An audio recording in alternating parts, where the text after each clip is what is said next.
सादर नमस्कार, सादर जय जिनेंद्र। क्षमा ब्रेकिंग जैन न्यूज प्रतिदिन प्रातः दोपहर एवं रात्रि में देश भर से संपूर्ण जैन समाज से संबंधित सही और सकारात्मक समाचारों के लिए देखना और सुनना न भूलें। साथ में आपसे विनम्र निवेदन है कि यदि आपने इस चैनल को सब्सक्राइब नहीं किया है तो कृपया अवश्य कीजिए और शेयर और लाइक करके धर्म प्रभावना में सहयोगी एवं सहभागी बनिए। दिल्ली में विराजमान महान तपस्वी पूज्य अंतर्मना जैन आचार्य श्री प्रसन्न सागर जी महाराज ने मंगल प्रवचन करते हुए कहा कि चातुर्मास कलश स्थापना का कहीं लिखा ही नहीं है। समाज के लोग साधु को प्रभावना के लिए लेकर नहीं आते, धन इकट्ठा करने के लिए लाते हैं। चातुर्मास कलश भी चातुर्मास के व्यापार बन गए हैं। 500 कलश, 1000 कलश, यह चातुर्मास थोड़े ही है, व्यापार है। पूज्य अंतर्मना आचार्य श्री ने कहा कि आज सबसे बड़ी बीमारी अपने दिगंबर जैन संप्रदाय में है साधु संतों के ऊंचे नीचे बैठने की। लीजिए सुनिए क्या बोले अंतर्मना जैन आचार्य श्री इस संबंध में और चातुर्मास कलश स्थापना के संबंध में। एक ही संघ है पूरे भारत देश का जो सब साधुओं की प्रशंसा करता है और सब आचार्यों के अर्घ इस मंच से चढ़ते हैं। अन्यथा आप दूसरे संघ में जाओ, किसी साधु की जय बोल दो मंच पर, उनकी आपका माइक बंद हो जाएगा। मंच पर बैठे साधुओं की स्मेल बदल जाएगी। क्या कर रहे हैं, बंद कर माइक। यहाँ पर बैठे इनकी जय बोलो, दूसरों की मत बोलना। पर हमने गुरुओं से सीखा है और मेरी भावना की एक लाइन मुझे अंदर अंकित हो गई। गुणी जनों को देख हृदय में मेरे प्रेम, इसके अलावा मुझे ना समय सार समझते हैं, ना प्रवचन सार, ना धबला, कुछ नहीं। यदि हम साधर्मी को देख के नहीं मुस्कुरा पा रहे हैं, साधर्मी के साथ नहीं बैठ पा रहे हैं, तो हमारा साम्यक ज्ञान भी मिथ्या ज्ञान ही है। ऐसा ज्ञान किस काम का जो साधर्मी एक साथ ना बैठ, तो सबसे बड़ी बीमारी अपने दिगंबर जैन संप्रदाय में है, ऊंची नीचे बैठने की। अरे पगले, कहाँ ऊंचे बैठ के मोक्ष जाओगे?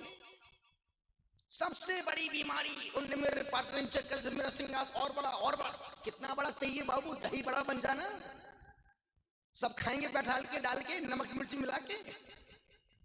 बड़े छोटे रामदेव बाबा ने बहुत प्यारी बात की उस दिन मंच पर, इंडिया टीवी के मंच पर।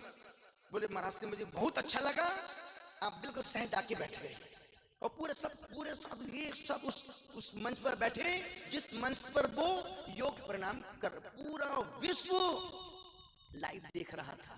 बोले गुरुदेव ये बहुत अच्छा लगा, आप बिल्कुल सहज आके बैठे। अरे भैया इससे मोक्ष नहीं जाना। जिस दिन प्रवेश हुआ इतना अच्छा लग रहा था, वाकई में एक बहुत बड़ा विकल्प है, एक बहुत बड़ा उलझन वाला काम। जितने सहज इस मार्ग में जितने सरल सहज रहोगे उतनी ज्यादा विशुद्धि बढ़ेगी। जहां हमने कहा सिंहासन लगाओ, नीचे में बैठूं ही नहीं, तो उससे क्या होगा?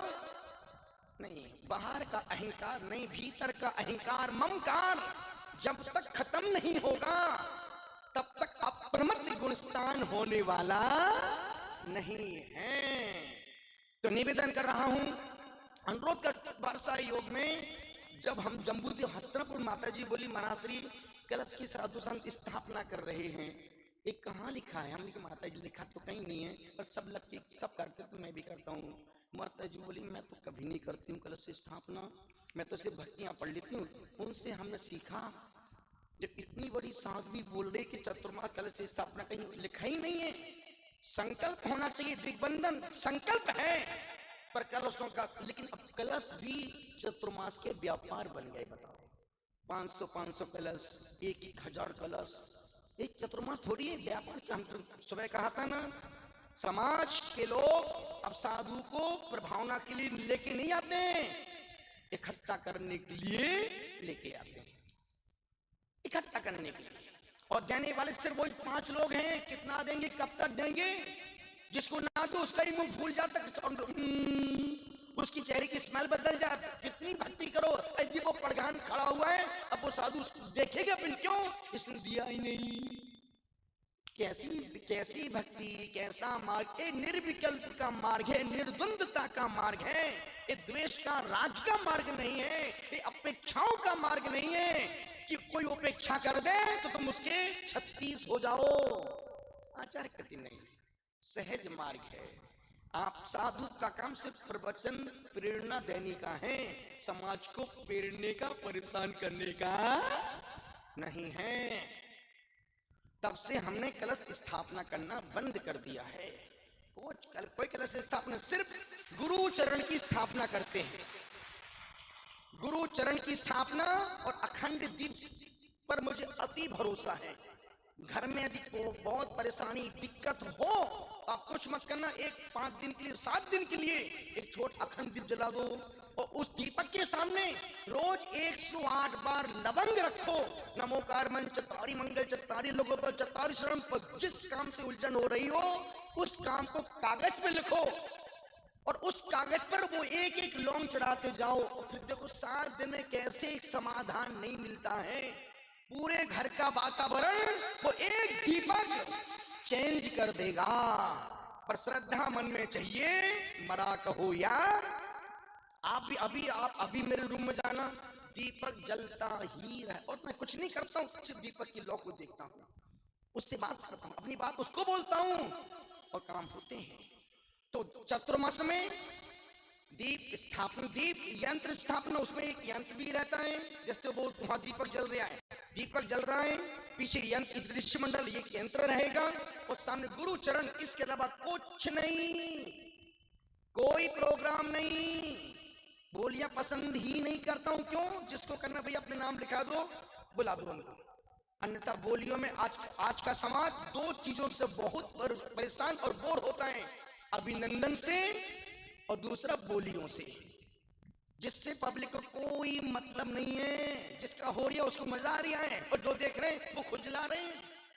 कम वक्त कहां से आ गया, पूरा समय खराब कर, जिनको सुनना उनको सुन नहीं पा रहे।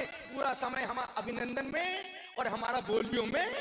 इसलिए आपने देखो जिस दिन प्रवेश हुआ था कोई अभिनंदन सम्मान पूरी लिस्ट लेके आए मेरे पास हमारा सुरेश भाई, महाराज इतनी दूर हमने बिल्कुल नहीं। ज्यादा दिमाग मत लगाओ, जो बोलूं वैसा करने का, कोई सम्मान नहीं होगा। अन्यथा दुनिया किसी भी मंच पर जाओ, आधा समय अभिनंदन सम्मान में होता है और आधा समय बोलियों में। अब जब इनको सुनना है तब इनका जाने का समय हो जाता है। अब संत तो कितनी अच्छी बात बोलेगा, वो तो सिर्फ मौका देखेंगे। बाहर कैसे जाऊं, बाहर हेलो हेलो हेलो हेलो, निकल गया बाहर करते करते। फोन किसी का नहीं था, हेलो हेलो हेलो। हम भी समझते कि वो जा रहा है पर फोन किसी का नहीं है। निवेदन इतना सा कर रहा हूं तो चतुर्मास एकदम बिल्कुल शालीनता के साथ, कोई लपड़ झपड़ नहीं और सब हर चीज के टाइम फिक्स रहेंगे। सुबह की आराधना 4 बजे होगी तो होगी ही होगी, आंधी आए या तूफान और यार खड़े हैं सीना तान। वो आराधना होगी तो होगी। 7 बजे अभिषेक होगा तो होगा, 8:15 से 8:30 से स्वाध्याय प्रवचन होगा तो होगा, 9:15 बजे फ्री। जो भी साधु आहार में उठेंगे 9:30 से 10 के बीच में साधु के आहार के चतुर्थ के अब एक स्थान फिक्स है, नियुक्त स्थान है। तो चर्या का समय फिक्स, समय का 11:30 से 12 का समय हमारा पब्लिक लिए रहेगा। सुबह 6 बजे से लेकर के 9 बजे तक पब्लिक प्रॉपर्टी बन के रहते हैं। फिर उसके बाद 2 घंटे अंदर जाते हैं, प्राइवेट बन जाते हैं और फिर 11:30 से 12 के बीच में पूरा संघ बैठेगा। जो जिनको दर्शन करना है, वंदना करना है, आनंद लेना है वो बैठेंगे, देखेंगे और संघ उसमें प्रत्याख्यान करेगा, इडियापद भक्ति पड़ेगा और फिर सब साधु अपने अपने सामायिक काल में चले जाएंगे। फिर 2:30 बजे 3 बजे से स्वाध्याय शिक्षण, 4:30 बजे से प्रतिक्रमण, 7 बजे गुरु भक्ति सत्संग आनंद के, वो सब कुछ वही होगा। 8 बजे चैप्टर क्लोज, तुम अपने घर और हम अपने घर। इस प्रकार से प्रोग्राम रोज का रहेगा। जो भी अपन ने घोषणा की थी 7, 8, 9 नवंबर, एक प्रोग्राम बहुत हाइट का प्रोग्राम है और इसमें अपन मक्खी मच्छर नहीं, पर उनको मौका देंगे जो किस्मत के धनी होंगे। उस भरत मंडप में पूरी व्यवस्थाएं अभी सोचो और उसमें जाने के लिए आपका आईडी कार्ड, आधार, पूरी सिस्टम व्यवस्थाएं बहुत जल्दी आपकी बीचों। उसमें बोला अनाउंस किया था 20 जिनकी शादी को 20 साल से 50 साल तक हो गए हैं और उसमें हम अपनी उस टीम में पवन जी को भी रखेंगे। पवन कहां जाएगा तू? और हम ज्यादा कोई पदों पर भरोसा करते नहीं, हम तो भक्तों की भक्ति पर भरोसा करते हैं। पदाधिकारियों पर तो भरोसा क्यों? उनको पद पर बैठना, काम तो कुछ करना ही, करने वाले दूसरे होते हैं और सम्मान लेने वाले दूसरे होते हैं। पर एक व्यक्ति जमीन से जुड़ के काम करने वाले लोग हैं। निवेदन कर रहा हूं तो 7, 8, 9 नवंबर का विशाल भव्यतम प्रोग्राम, 7 शुक्रवार, शनिवार और रविवार को समापन समारोह और इच्छी परिवर्तन वहीं पर करेंगे, भरत मंडपम में।